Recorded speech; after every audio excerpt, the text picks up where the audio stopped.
Pivawana. My name is Nancy Rhodes.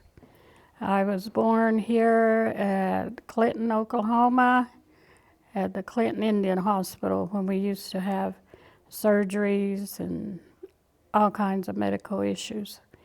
And now we have a new clinic which is over 10 years old. I worked there. I am a Southern Arapaho, but my ancestors are from Wyoming, up north, and we all came from there, but you know how the government issued a lot of our tribe. They made us come down to Oklahoma. A lot of the tribes went back up north because they couldn't survive the heat here. It was so hot in Oklahoma and humid. A lot of the Arapahos passed away on the road back up to Wyoming, and some of them that made it are back in Wyoming. There's several names, Thunders, a bunch of names that made it back up there. But anyway, I've mostly raised up here in Clinton. My life, my work ability was here. But I grew up in Taos, New Mexico for 10 years. For a long time, I thought I was just Pueblo and Spanish. But when we moved back to Oklahoma, I found out I was Arapaho and Cheyenne. I am a descendant of Sand Creek Massacre. My great-grandparents were killed up there. Cheyenne, her name was Cheyenne Lip or Jabine, and my great-great-grandpa, or I should say great-grandpa, was Arapaho Bull Bear. So I tell my family, you know, a lot of us are enrolled Arapaho, but I say you cannot exclude your Cheyenne also, because Grandma was Cheyenne. I was born here in Clinton at the Indian Health Service Clinic. I'm 70 years old, and but my parents were farmers, and they, lived at Colony. They were trying to farm. The heat got so bad, all the crops burnt up.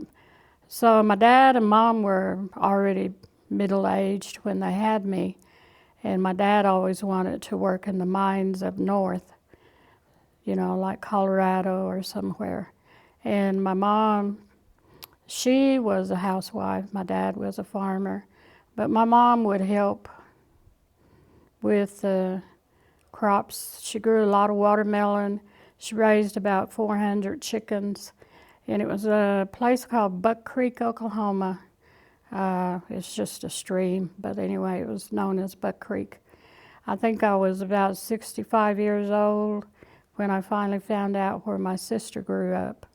I have one sister. Her name was Lorraine Lee Harvey Armstrong, which I lost her almost 10 years ago. And we were same mother, same father. But my dad was married before this. My mom's name was Mary Louise North Harvey, and my dad had 3 children from a lady. I believe she lived at Watonga. I never got to meet them because they were older. They knew who I was, but they just didn't come around. I wish they had. But I have found out a niece and nephew on one of my sisters, half-sisters. Their name was Tennyson Harvey, Clela Harvey, and Lydia Harvey. Tennyson had several children, and I have met one niece. In fact, I'm going to go see her tomorrow. And my sister, Lydia, I believe, had 5 girls. I know one's a nurse, RN. And my other sister, Clela, had several children. And I did meet one of her, I believe her son, his name is Chris. My dad's name was Chris K. or Kearns Harvey, real German name. My dad was a veteran, World War II. He was born in 1908 in January, Elvis Presley's birthday.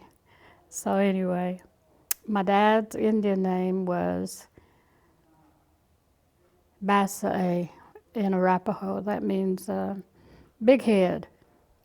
And my mom's name was Nichia Hisse, which means Kiowa woman. Hisse in Arapaho means woman. And the reason why she was named that, her aunts, grandmas were all dancing down south when she was born, October 14, 1917. Both my mom and dad would be over 100 years old. My grandpa was, her father's name was Henry North Sr. And she was named that because he had to born his daughter. The Norths had 14 children, Henry and Nancy. I'm named after my grandma Nancy. And only 7 made a family, had children, the other passed away to such things as tuberculosis, pneumonia.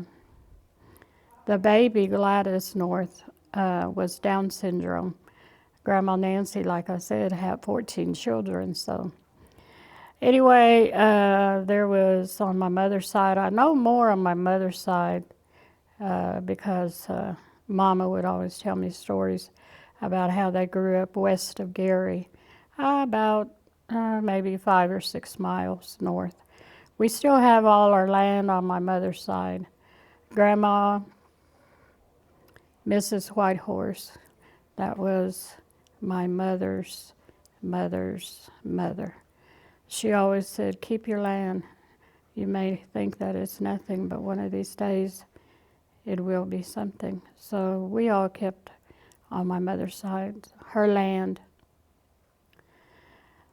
I want to tell you a funny story about my mom when she was born, Nichia Hisse. Her dad, like I said, born her, and he said, well, everybody's dancing down south. I'm going to name her Kiowa woman. So that's why she got her name. I don't know how my dad got his name, Bassa, but I remember when our new clinic was open, all the high officials came from Washington, and we had all our chiefs there. 2 of my nephews are chiefs. And I say this because I'm the only one left of all my siblings. And so when we say cousins, they're our brothers, sisters. When we say aunts and uncles, they're like our parents.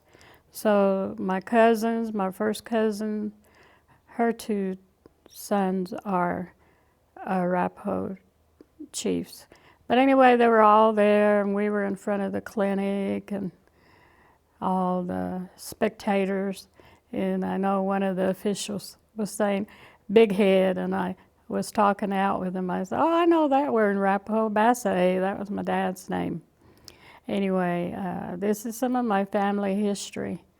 And I have a lot of stories, but right now I can't think of one. But anyway, I'll go on and try to think of some stories.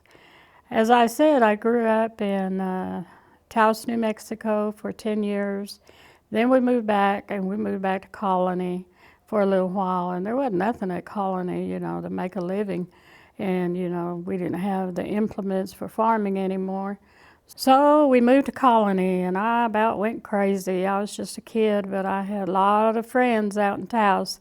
The only thing I could play with was the air conditioner not air conditioner, but the irrigation across the road, which was growing peanuts and cotton. But anyway, we stayed at Colony out in the country. What we lived in was those houses, that were the first project. They were made out of shingle, and if you lived there 20 years, you got 40 acres, and you got a barn, and I remember pumping water the old way with a hand pump. I like those. I don't think you can break them. They were on a slab of concrete. They stood up tall, and they had a hand, and man, that water tasted good and cold. So anyway, I remember my mama, she caught some turtles, and she was cooking them in a tub where we cooked out there at the house. And I never knew this, so I started crying, and Mama said, "Oh, it's gonna taste good, especially when you eat the eggs or the soup." I said, "I don't know about this," and she said, "You'll like it." But anyway, she was telling me a story when they were, I was already 10 years old, but she says, "I remember when we lived at Buck Creek, which was probably about 5 miles west of where our new residence was." She said, "Boy, my father-in-law, Theodore, said, 'Boy, now that you got them turtles, you're cooking them, the pond's going to dry.'" It hurt my mother's feelings, but it did. The pond did dry. So anyway, that was a taste of turtle. I didn't know that I was going to marry a Cheyenne man named Nancy Rhodes. We were married 43 years, and I lost him to cancer. They say cancer, you get remission. You're going to get all right, but I quit my job to take care of his mother. Her name was Josephine. I should say Goose, Mouse Road, Lumpmouth was her married name. Her husband was from Colony with all the Lumpmouths there, Ida, and I believe her husband was Chester. No, Homer Lumpmouth Sr. And he had sisters, Ida, Mary, and Mary Nowlin and Doris Lumpmouth, Kenneth Lumpmouth, and Homer Lumpmouth Jr. That was my father-in-law. He was a silversmith. He used to make all these dancing belts and drops for the girls dancing, and the earrings and crowns when they were princes. He made that as a living. That was his second living. His first job was he was a construction man. He built the highway from Weatherford to Colony. You know how you make the road real smooth and level, and then you get that pavement or concrete or whatever it is on the road. That's what he did, and he developed emphysema from breathing in all the dust. But those were two things that he did. My mother-in-law, Josephine, was a housewife, and she beadworked.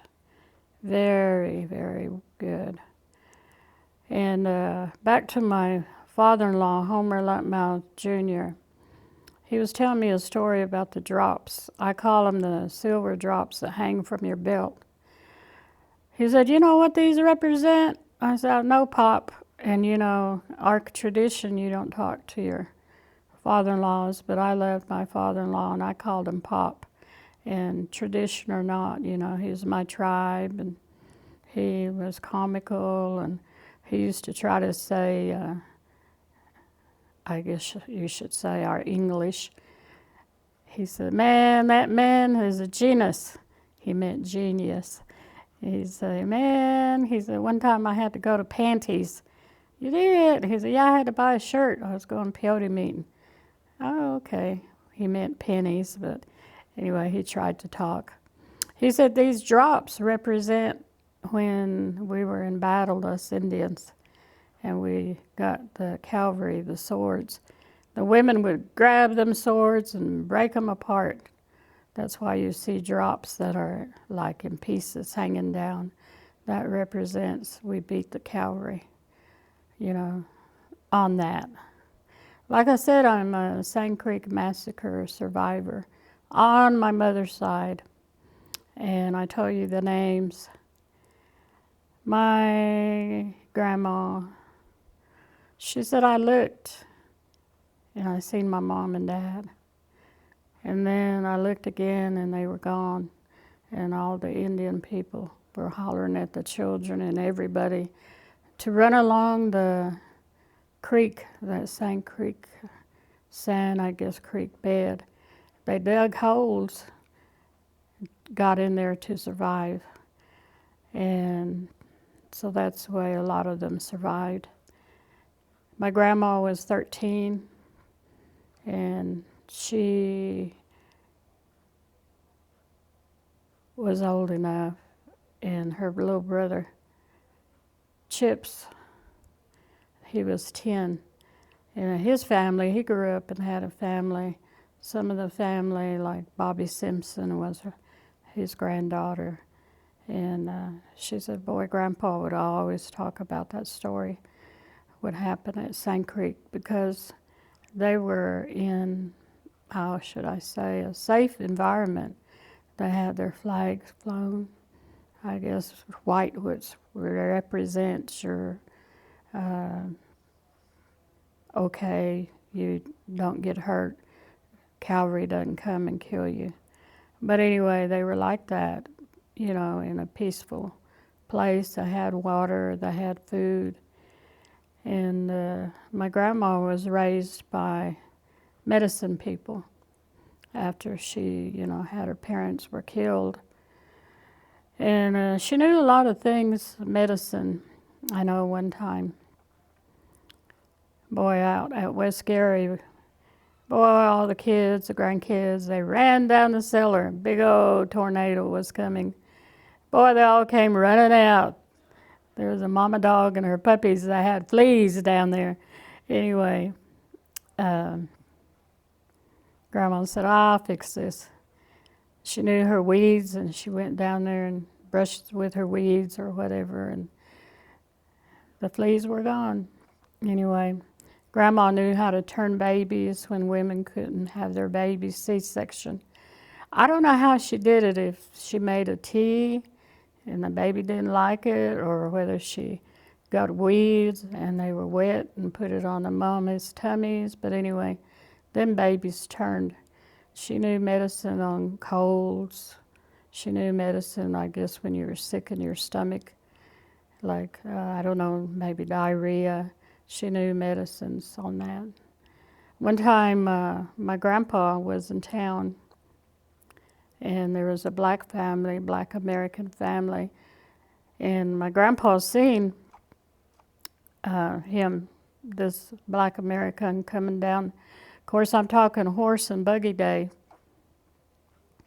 and he had 3 or 4 children, and my grandpa knew he was a stranger in that town, Gary, and he said, sir, he said, you know, he said, how have you been sleeping? He said, oh, just on the side of the road. He said, I hope nobody comes and tells us to leave. And he said, well, he said, you know, he said, I have land west of here, and you're welcome to come and sleep, make your tent there under your buggy, and nobody will bother you. So he did come, and he stayed at my grandpa and grandma's place.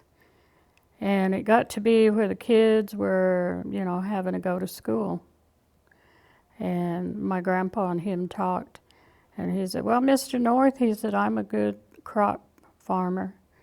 And he said, if you help me, we'll make 2 holes on the side of the embankment, and I'll call them my home. And Grandpa already had, you know, his boys that were big enough to help. So they did that, and when farming came around, they exchanged their food. And so when the kids got ready to go to school, there was a school, I think it's still there. They had bingos, and it's a little west of my grandma and grandpa's home place. But they were going to school there, and you know, the other kids were farmers just like them. And everybody was the same. Nobody had better things than the other, and they all helped each other. But I was gonna say, back in the 60s, early 70s, we had segregation in school. I kept hearing that in Oklahoma City. I think they were the first ones that had segregation west of Gary, because the black people and the white people and the Indians all went to school there. And that's one story about, you know, how everybody helped one another. Nowadays, it's not the same. Today, we live in a strange world. Today, we live in a world where we don't love one another. We don't take time to help one another. I have a neighbor that was next door. In fact, yesterday I helped her get rid of 8 puppies. I called her up and I knew something was wrong. I don't know, sometimes I have these feelings. And she said, Nancy, I'm about to go crazy with these puppies. I said, well, what do you want to do? She said, I want to give them away, but I don't know how. I said, well, I see people doing this. We go park in a Family Dollar shopping center. I said, we'll go across where the Sonic is, across the road.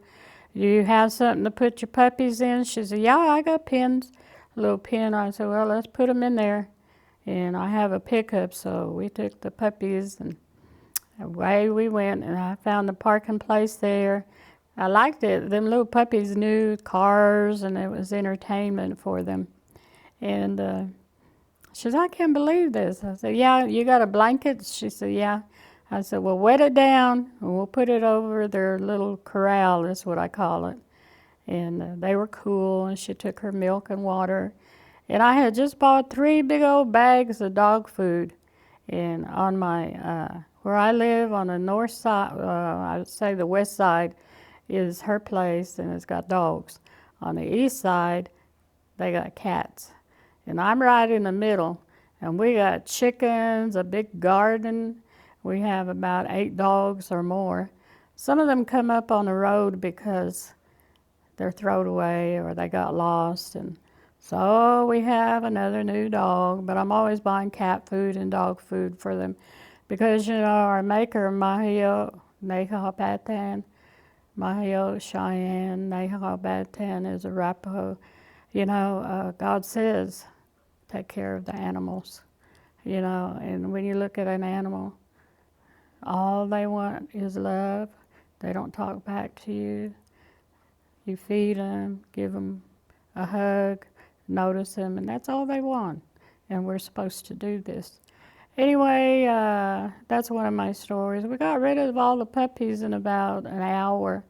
I have, like I said, I don't have any children, but my nieces and nephews are my kids. And I have 3 of them that my sister Lorraine had. And their names are Janice Marie, Curtis Beasley, Mary Lee Curtis, and Darla Curtis Oceanar. Anyway, my middle niece is Mary.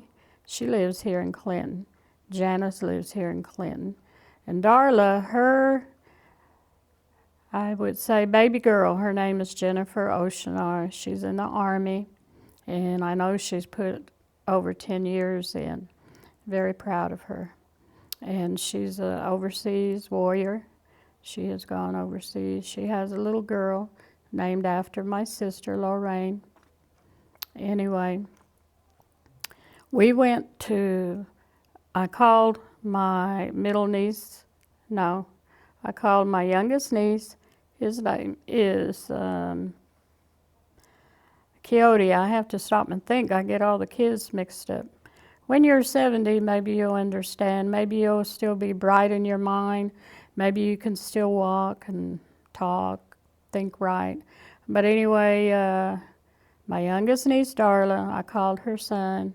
And my friend, he's a Navajo young man, and he does beautiful beadwork. His name is Bobby James, and he works at our Lucky Star preparing food. Anyway, I said, put them on Facebook. Tell them we got puppies to give away. Tell them,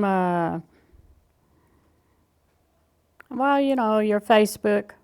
When I quit my job, I said, I don't know if I want to have a cell phone. I don't know if I even want to work on a computer anymore. We'll see. Anyway, I quit my job June 30th, 2000. Well, this is 2021. It had to be 2020. And it'll be coming up next month. I've been off of work a year, and I enjoy being off of work. I can go to bed when I want, get up when I want, go to where I want to go. This evening here in Clinton, we're having our graduation at the middle school. And I'll be going over there because a lot of them children were who I served with WIC. My employment, first of all, I was 17 years old, and I worked right after high school. I graduated from Weatherford, Oklahoma. Colony is not that far from Weatherford. My parents had to move to Weatherford because there was no work at Colony out in the country after we moved from Taos, New Mexico. And so I finished school there. My dad always said, I want you to do two things, daughter. I want you to finish high school, and I want you to get married. And I did that for my dad because he was a World War II veteran, and he fought for our freedom, just like a lot of our soldiers have done and are doing right now. So anyway, I did that, and first job, I was 17. I worked at Homeland here in Clinton for 10 years. Back then, it was called Safeway, and the store changed to Homeland. I quit my job to take care of my mother-in-law who developed cancer, and that was my husband's mother, and I dearly loved her. She was Cheyenne, and I took care of her. And we moved out to where my husband grew up on his grandpa's allotted land. Grandpa got his land. Him and the bird chief were out hunting, and the old man bird chief, when they came and were giving out allotment land, 160 acres, he picked his son and Homer Lutmouth, his wife, no, her father, Paul Mouse Road. He picked them two. Bird Chief and Paul were out hunting. He said, well, I'll take these two pieces of land, one for my son and one for Paul. And that's how my husband got his land. His mother got the land there, and they didn't sell none of their land either. And so that's how that came about. And luckily, the old man was there to pick their land. And of course, they picked it by water. I think a lot of our people that had allotment land, I think they picked places with water. Grandpa said, boy, when that land came, and the Indian people were, I don't know if they were already assigned. Well, they probably had first choice, is what I think. And then all the other races had to run for their land. And wherever they staked it, that was their land. He said, boy, I heard them cannons go off at Weatherford. Boy, them people, he said, I know they were running for their land. And there was this buggy with family running, racing with their horse buggies, wagon. A baby fell out of that wagon. An Indian lady went and got that baby. When they got through running and they staked their land, those people came back and looked for their baby. And the old lady had it. It wasn't harmed. So that's one story about running for land, which wasn't us Indian people. I think we were already had our land picked out. So that was a story on running for land. And so to this day, my mother-in-law, my grandma Nancy, they still have their allotted land. A long time ago, how my mother, her family, maiden name was North. Us Indians didn't get along. Different tribes didn't get along. And I've heard stories about the Shawnee Indian people up north and the Wichita people. Their language is almost the same. Some words are. And I've heard of the Wichitas taking the Ponkas as a close-knit family. And then I've heard of tribes that didn't get along. Well, a long time ago, I would say about 5 generations in my family, we had a raid with the Ute tribe. And of course they beat us or whatever. And my great-great-great-grandma was taken, and she was going to be made a wife of one of the Ute men. And, you know, a lot of the Ute men had, or a lot of Indian men had wives, more than one. And one of these ladies felt sorry for like I said, my fifth generation grandma. And she helped her get away from that Ute village. She got a horse and, you know, probably gave her a little food to eat. And she kind of probably told her which direction to go. But anyway, she was traveling, and she came upon this fur trapper man. He was French, and his last name was North.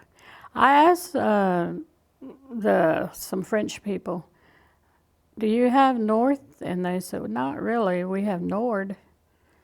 I said, "Like N-O-R-D?" And they said, "Yeah." So I don't know. Maybe that meant North. I don't know. I took 2 years of French in high school, and I can remember a little bit. But you know, when you don't talk it, you forget it.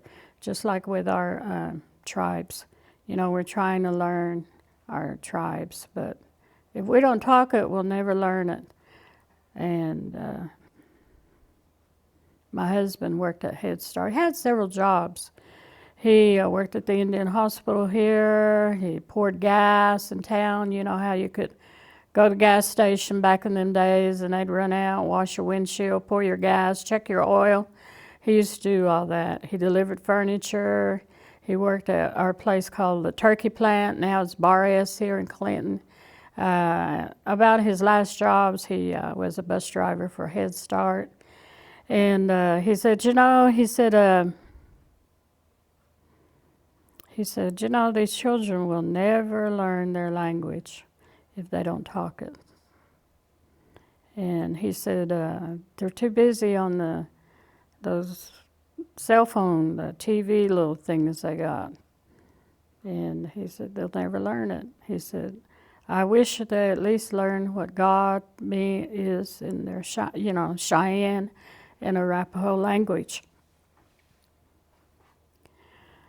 My husband was a Vietnam veteran. Like I said, we were married almost around Thanksgiving in 1968, and he died, like I said, 2011. He battled cancer, and I quit my job, and I just left my job. And I took care of him about 3 or 4 months, and then my job was still left open for me, which, you know, I appreciate it because, you know, I didn't know what, you know, I just lived one day at a time with him. And the WIC program, like I said, I worked 43 years with them. And the program I worked with was Wichita, Caddo, Delaware, WIC. And man, way back in that day, we had folders and charts. And we just issued the foods, milk, cheese, juice, egg, cereal, by a check. And man, my arm would ache because I had to write everybody's name, what food package they were getting. And then we went modern. We got on the computer. Everything was paperless. Got rid of all them folders that we had to keep. I had 4 big drawers full of WIC folders that went gone. Anyway, it was a very worthly job, I guess I should say. And there was days I didn't feel like working, but I went anyway because I wanted the children to get their food, help them grow up and be healthy, have pretty teeth, have strong bones. So anyway, I started getting sick. I have fallen on concrete. I broke my right knee, broke my left knee, broke my right arm, broke my left arm, had heart surgery. And I want to tell you a story about when I died. August 17, 2018, I had my surgery at Deaconess Hospital in Oklahoma City. And when I did the surgery, I had, what do you say, I don't know, a vision, but God came. And I tell people this story, especially when they lose loved ones. You know, as Cheyenne people, we say we're not dead.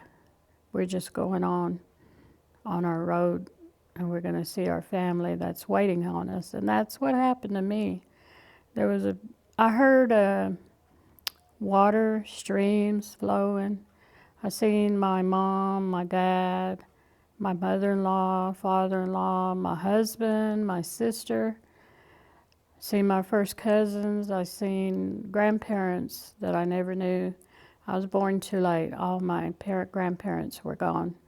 But I seen them in the back of my first family, and I thought, these got to be my grandparents. And they told me, come on, we're waiting. I took my first step, and like another radiant, bright light came and said, you can't go. I really wanted to go because it was beautiful there. They were all young looking, you know, just happy. And so I was awake.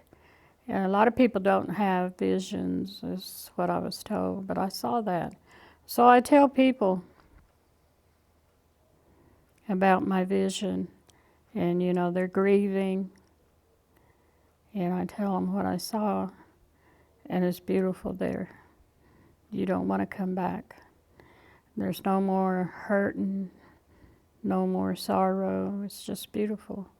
And you know, this God pitied us as sinners. You know, if you know the Bible, you know about Noah's Ark, how those people got all sinners, and God said, I'm going to give a remembrance. I'm going to have a flood. I'm going to give, all the people are going to die that are sinners. And you heard about his children that Noah put on the ark. My brother-in-law, Nancy Rhodes, was comical. He was our lay speaker at our Indian Methodist church. That was my husband's first cousin. His father and my husband's mother were brother and sister. This was Paul Mouse Rhodes' family. And somebody asked him, I wonder how that ark got closed, that door. He said, well, you know, God made a man, a woman, animals, females, male. He said them elephants came and they hooked up them ropes and they shut the gate. Well, he said, well, them elephants were inside the boat and they pulled the rope up. So that was his story about how the gate got shut. And you know, God said, I will never do this again. And that's why we have the rainbow, that beautiful rainbow in the sky. In another story, God, you know, we were sinful people. We still are. But once you find Jesus, God, you have the Holy Ghost. You walk that road and you'll be with the Lord.